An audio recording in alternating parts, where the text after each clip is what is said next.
The sky was dark, filled with smoke and dust. Ashes fell like snow over broken buildings and burning machines. Captain Rayan walked alone, his boots crunching over metal and bone. The battle was over, but the silence was worse than the war. He had been sent here to check for survivors. There were none, just ruins and the smell of fire. His scanner beeped softly, picking up weak signals. Nothing strong, nothing human. Rayan moved carefully, holding his rifle close. Every corner could hide a drone or a trap, but he saw nothing, heard nothing, until a sound stopped him. It was soft, like a whisper or a song. He turned sharply, raising his weapon. But instead of an enemy, he saw something impossible. A little girl stood in the shadows, her hair messy, her clothes torn. She looked up at him with wide, innocent eyes. She walked slowly, then stopped in front of him. Her small hand reached out and tugged his shirt. Then, in a soft voice, she asked, "Can I call you Dad?" Rayan froze. His mind went blank. For a moment, the world disappeared. He just stared at her, trying to understand what she said. She looked human, completely human. But that was not possible.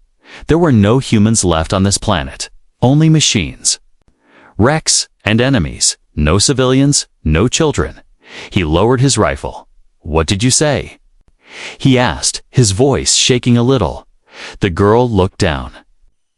As if scared she had said something wrong, she repeated, softer this time, "Can I call you Dad?" Rayan took a deep breath. "Who are you?" he asked. "Where are your parents?" She shook her head slowly. "I don't know," she said. "I just woke up here." He looked around, but there was no sign of a shelter or pod. She had no bag, no food, no protection.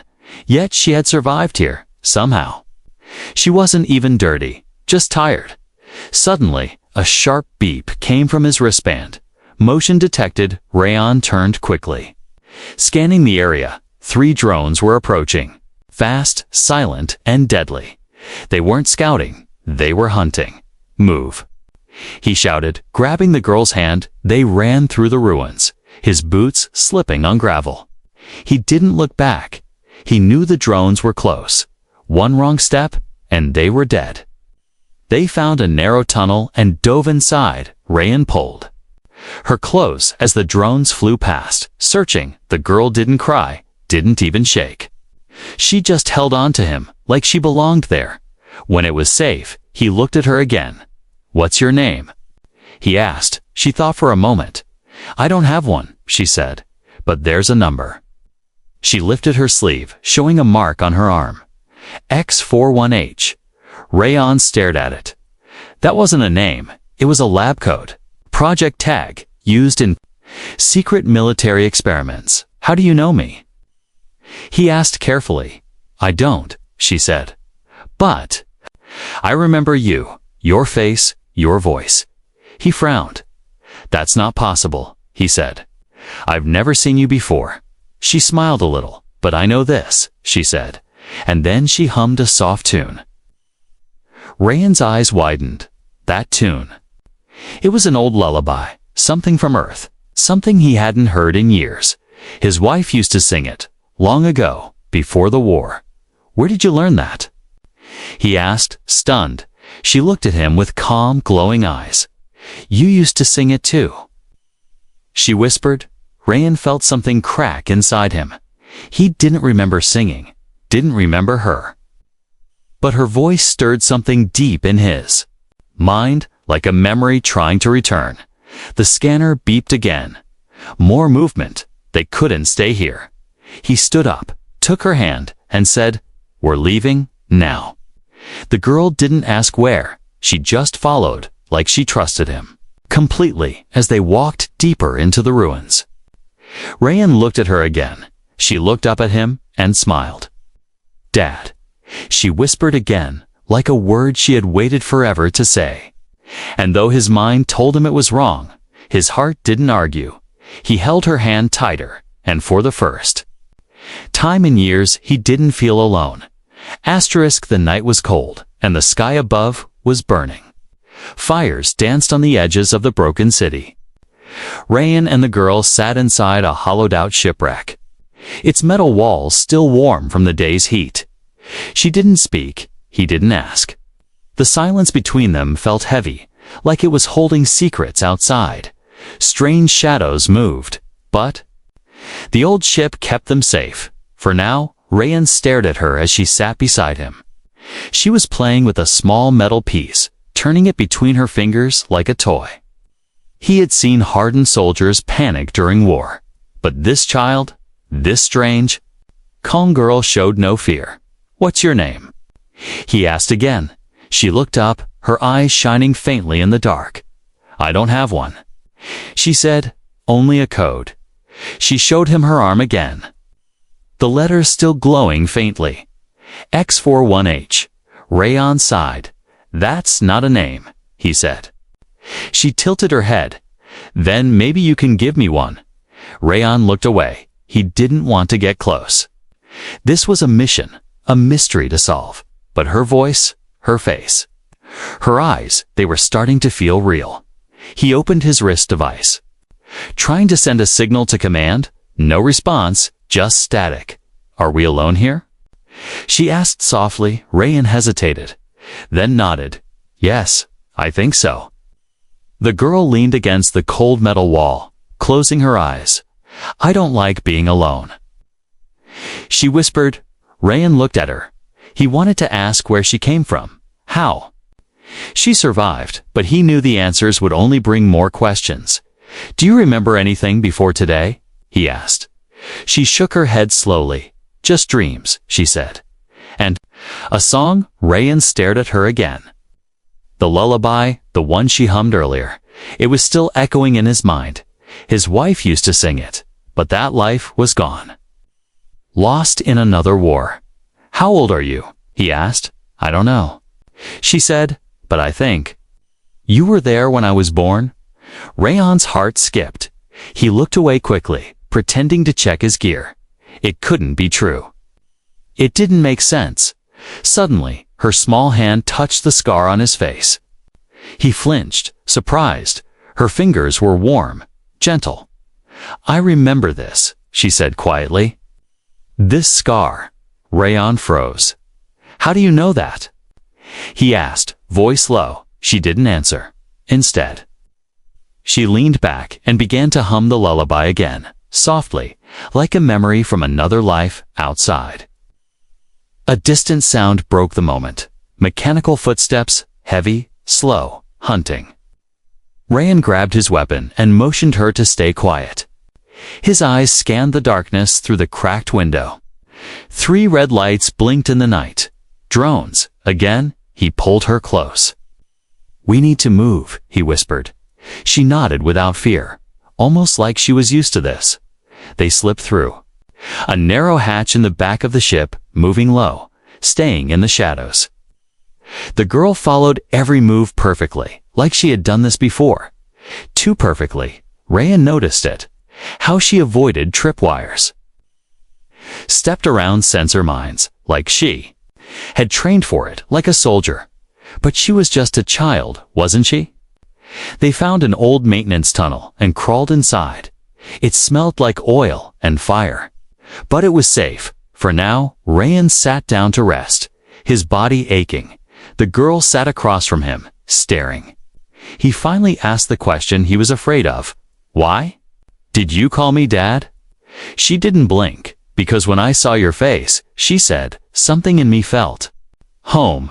Rayan's breath caught in his chest. She didn't speak like a normal child. She spoke with clarity, honesty, and something else. Connection. "You shouldn't trust me," he said, voice low. "You don't even know who I am, but—" "I do," she said, placing her small hand over his. "You just don't remember yet." He stared at her, feeling something stir inside. A flicker, a face in his mind. A promise. Then she smiled gently and said the words again. Not like a question this time, but a truth. Dad and Rayan, for the first time, didn't correct her. He just sat in the dark, holding on to that word. Not because he believed it, but because a part of him wanted to. The sky turned blue, not the soft blue of morning, but the glowing, artificial blue of a scanner beam. It sliced through the dark tunnel like a blade. Rayan's eyes snapped open. The girl was already awake. Holding her breath, "They found us," she whispered. Rayan didn't ask how she knew. She was never wrong. He grabbed his gear, slung the bag over his shoulder, and took her hand. No time for plans, only escape. Behind them, the tunnel walls shook. Heavy metal footsteps echoed like thunder. These weren't patrol drones. These were hunters. Rayan pulled the girl into a side shaft. It was tight and sharp, wires hanging like vines. Her small body slipped through easily. He followed, barely fitting through. Above them, a drone's red. I scanned the main corridor, missed them by seconds. They kept moving, breathing heavy, muscles burning. They crawled through the dark until they reached a hatch. Rayan forced it open with his knife. Sunlight poured in, harsh and golden. The surface again, they stepped out into a broken city square. Crashed ships and crushed statues told the story of a war long forgotten. But Rayan didn't stop to look. He scanned the sky, and there they were. 3 black hunter drones, high above, moving slow but steady. They had locked onto something. "Run," he said, and they ran. The girl moved fast, almost too fast. She jumped over rubble, ducked under beams. She didn't even look tired. Rayan noticed it again. The way she moved, trained, precise, like a soldier in a child's body. The drones followed, silent but deadly. Each second they got closer, their weapons charged, humming like bees. Rayan turned a corner and spotted an old transport bike. Its body was rusted, but the engine looked intact. He jumped on, started hot wiring with shaking fingers. The girl climbed behind him, wrapping her arms around his waist. Click, the bike roared to life just as a plasma shot hit the wall where they stood seconds ago. Rayan gunned the engine. They shot forward like a bullet. Dust and fire behind them. The city blurred past. Old towers and steel bridges crumbled in the wind. The girl held on tight, her face calm. Rayan kept checking the mirror. The drones were still behind them. One of them fired again. The ground beside the bike exploded, sending pieces flying. "Hold on," he said, and swerved into a tunnel under a collapsed building. Inside, it was dark and full of smoke, but the bike kept going. The walls shook again. The drones had followed. Rayan pressed a button on his wrist. A jammer pulse, a sharp electric shock filled the tunnel. One drone fell, crashing into the wall, sparks flying to left. They broke out of the tunnel and raced toward the mountains. A long, cracked road stretched ahead like a scar. "Who are they?" the girl asked. Rayan didn't answer at first. He had been thinking the same thing. Those drones weren't alien. They were human-made. The truth was becoming harder to avoid. Someone out there wanted this girl dead, and they were willing to kill. One of their own to do it. He slowed down as they reached an abandoned bunker. The metal doors were rusted, half open. They slipped inside, sealing the entrance behind them. It was cold and dark. Rayan used his flashlight to find an old console, still working, barely. The girl sat quietly on a broken chair. She didn't cry, didn't complain. She just looked at him like she was waiting for answers. He looked back at her. She was calm, too calm. "I saw what you did back there," he said. "You moved like you've done this before." She nodded. "I think I have," she said. "But I don't remember how." Rayan sat down slowly. Something about her wasn't natural, but it wasn't wrong either. She was different, yes, but human in all the ways that mattered. She reached out, placed her hand on his again. "You're not going to leave me, right?" He hesitated, then shook his head. "No," he said, "I won't." She smiled, then pointed at the broken console. "I think I can fix that," she said. He raised an eyebrow. You know tech? She nodded. I know a lot of things, and... As she walked over and placed her hands on the console, the lights blinked to life, screens glowed. Passwords unlocked, and Rhea knew, without a doubt, this child wasn't just surviving. She was designed to change everything. Asterisk, the door opened, with a sound like a breath held too long. Old air hissed out, mixed with dust and silence. Ryan stepped in first. Rifle ready, the girl followed, her eyes wide, but not afraid. They had found it. The place he had hoped didn't exist. The place he had forgotten, an underground facility. Buried beneath the mountains, hidden from maps, cut off from the world. But not from memory. The girl walked slowly, looking around like she had been there before. Like her feet remembered what her mind could not. Walls were lined with screens. Broken lights and metal doors sealed long ago. What is this place? She asked. Ryan didn't answer right away. He wasn't sure, but his boots led him forward. His hands opened doors like they'd done it before. His heart pounded louder the deeper they went. Finally, they reached a large room. In the center was a long glass pod, cracked and empty, and beside it, a metal plate that read, Project Haven. The girl walked to the console nearby. Her fingers hovered over the buttons. I know this place, she whispered. I was here. Rian stared. At the pod, memories flickered behind his eyes too fast to catch. A voice, a cry, a promise. He reached for the control panel. It flickered to life. A cold female voice spoke. Welcome back, Captain Ryan. He froze. That name, that rank, the system knew him, and then the screen displayed something that stopped his breath. DNA match, confirmed subject X41H. Genetic parent, Captain Rayon stepped back, heart racing. No, he said quietly. This can't be real. The girl looked at him. You're my father, she said. Not as a question, as a fact. Rayan shook his head.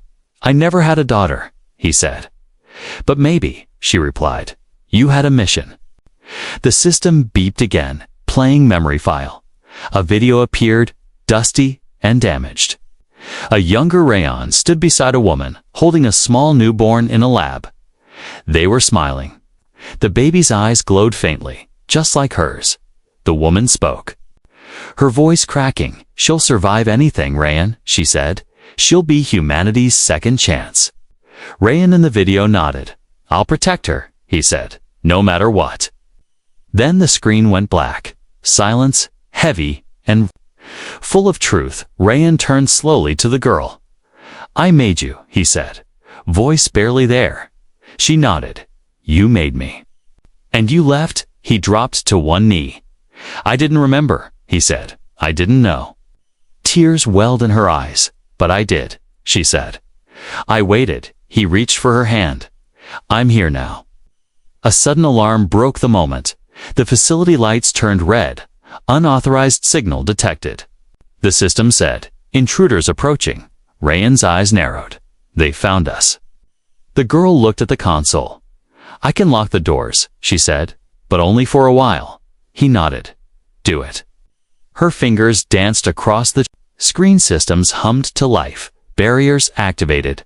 The facility came alive like a sleeping beast. Why are they hunting you? Rayan asked. The girl paused. Because I'm not just a girl. She said, I'm a key. A key to what? He asked. She looked up at him with those glowing eyes. To saving what's left of us. Outside, heavy footsteps echoed through the halls. Men, machines, weapons closing in. Rayan loaded his rifle, stood tall. He looked at her one last time. You stay behind me, he said. She nodded. You always say that. Rayan raised an eyebrow. I do. She smiled softly. In my dreams, you do.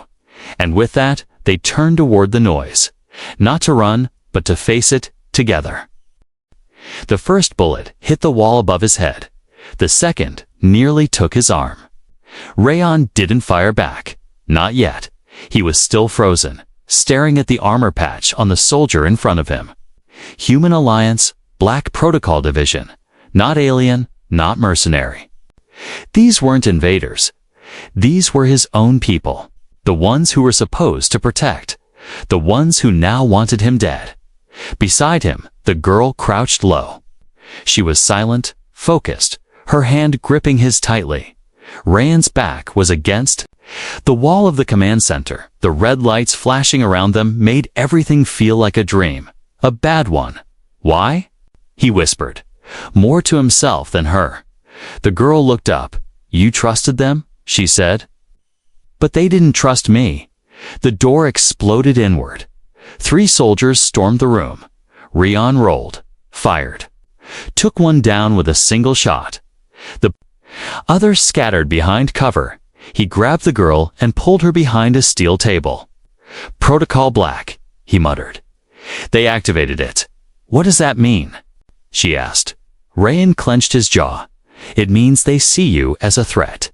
He paused, eyes darkening, even worse. They see me as one too. Above them, a speaker cracked with static. Then came a voice, calm, cold, familiar. Captain? Ryan, it said. This is Commander Lise. Please surrender the subject. Ryan's blood ran cold. He knew that voice. Lise had been his superior, his friend, the one who had recruited him for Project Haven. Why, Lise? Ryan shouted back. You sent me on this mission. There was a pause. Then the voice replied. You were never meant to remember. Ryan's mind spun. Everything made sense now. The lost memories. The DNA. The girl. It had all been buried. Locked away. But now, the truth was back. You lied to me. Ryan said through clenched teeth. I gave everything for that project. The speaker hissed again. We gave up our future to create her, Lise replied. But she is too perfect, Ryan. She threatens balance, control. She can unlock things even we don't understand. The girl looked at him, confused. I didn't mean to. She said softly, I just wanted to be real. Ryan turned to her. You are, he said. You're more real than any of them. A grenade rolled into the room. Ryan kicked it away. It exploded down the hallway. He knew this couldn't last. They were surrounded, outnumbered, outgunned, but not out of hope. Not yet. He grabbed the girl's hand again. We run for the backup shaft, he said. On my signal, she nodded. Ryan fired a burst, drawing fire from the soldiers. Then they moved, fast, weaving through rubble and fire. A plasma bolt grazed his side. He grunted, but didn't stop. The girl helped him up as they slid into the escape shaft. It closed behind them, sealed tight. Darkness swallowed them. But in the dark, something new activated. A light blinked from the girl's chest, not a machine, not tech. It was her. She looked at him, glowing faintly. I think something's changing, she said. I feel stronger. Ryan leaned against the wall, bleeding, breathing hard. He looked at her like he was seeing her for the first time again. You're evolving, he said. I don't know how. But they were right about one thing. You're beyond their control. She reached into his vest, pulled out a small data drive. This was in your armor, she said. He took it. Eyes widening. It was the last memory chip from Project Haven. Maybe this will tell us everything. She whispered. Ryan smiled weakly. Or maybe it'll just give us more enemies. Either way, they had no choice. They were no longer hiding. They were hunted, betrayed, and now awake. Ryan looked at the girl, not just a creation, not a weapon, but something more, something beautiful, something human. He placed a hand on her shoulder. No more running, he said. Next time, we fight back. She nodded, and in the silence, they both knew. The war wasn't over. It was just beginning. Asterisk, the data drive was warm. In his hand, not just from heat, but from truth, waiting to wake up. Ryan sat inside an old chamber lit only by the glow of forgotten machines. The girl sat across from him, her eyes focused, quiet outside. The world hunted them. Inside, they were surrounded by ghosts. He plugged the drive into the console. The screen blinked, stuttered, and then came alive. Project Haven, level red. Clearance accessing memory sequences. The girl leaned forward. Will this hurt? She asked. Rayan glanced at her. Only if we were meant to forget. A light scanned his face. Then it began. The screen showed images like puzzle pieces. People in lab coats. A child inside a stasis pod. Cryochambers, wires, and synthetic. Wombs, voices echoed from the speakers. Calm, clinical, proud. She is the future of human evolution. Born from war, built for peace, hybrid neural mesh complete. Bonding successful. Then came a face. Rayan's younger. More hopeful, standing beside a woman with sharp eyes and soft hands. She held the infant, the girl, and whispered something the mic didn't catch. Rayan's hands trembled. I remember her, he said. My wife. The voice continued. Captain Rayan volunteered full neural imprint into subject X41H. Memory suppression will follow to ensure mission objectivity. Parental bond will trigger automatically upon exposure. Rayan stood up sharply, heart pounding. I wasn't just her father, he said. I was her memory.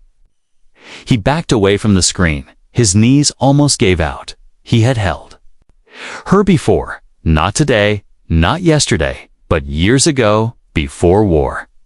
Before betrayal, before it all burned. The girl watched him, her eyes wide and wet. Then why did you forget me? He dropped to one knee in front of her. I didn't want to, he said. They made me forget. So I wouldn't try to save you. She touched his face gently. I waited, she said. I kept hearing your voice in my dreams, Rayan. Smiled, broken and full of fire. I'm here now. Suddenly, the screen flashed red. New file unlocked. Project protocol. Final gate. A new video played. Commander Lee stood in front of a large black door. He looked older, colder. If subject X41H activates the core sequence, he said, humanity will no longer need armies, borders, or leaders. She will end the systems we've built. And that we cannot allow. Rayan stepped closer, so that was it. They feared her not because of what she could destroy, but because of what she could change. He turned to her. You are not just a weapon, he said. Your evolution. She looked down at her hands, glowing slightly again. Then why do I feel scared? Rayan placed his hand over hers. Because you're still human. A sudden noise broke the moment. Metal grinding, boots outside the chamber. They had found them again. Rayan stood, loading his weapon. We can't stay here, he said, but now we know. She looked at the console one last time. It blinked one final message. Core coordinates uploaded. Rayan downloaded it to his wristband. Their next destination, a location deep beneath Earth's surface, where the true power of Project Haven was hidden. As they escaped through a maintenance tunnel, Rayan looked back at the room. At the place where his memories returned, at the truth that had been buried. He had been a soldier, a test subject, a pawn. But now, he was a father, and this time, no one was going to take her away from him again. The sky cracked open like glass. Lights fell from orbit like burning rain, far above. Warships circled the planet like vultures. But below, in the silence of Earth's forgotten bones, a father and daughter stood at the gate of a sleeping god. Rayan stared at the massive metal doors buried beneath the planet's crust. Cold steel, old tech, humming with ancient power. The core, where Project Haven's final truth waited to wake. The girl stepped forward, her hands glowing faintly, responding to something only she could hear. Rayan watched her, the child he had once built, the child he had once forgotten, now the child he would die to protect. They're coming, she said, without turning. Rayan looked up. He didn't need a scanner to know. He could feel them. Drones, soldiers, machines. Orders from above, all closing in. "You don't have to do this," he said quietly. She turned. Tears in her eyes, but her voice strong. "Yes, I do. If I don't, they'll keep hunting me.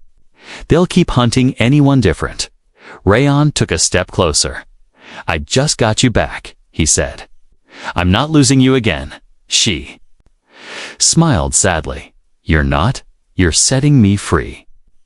The ground shook as the enemy arrived above, but inside the core, time seemed to pause. The girl walked to the platform and placed her hand on the interface. The system came alive. Instantly, voice recognized Subject X-41H core activation ready. Rayon's wristband blinked with a final message.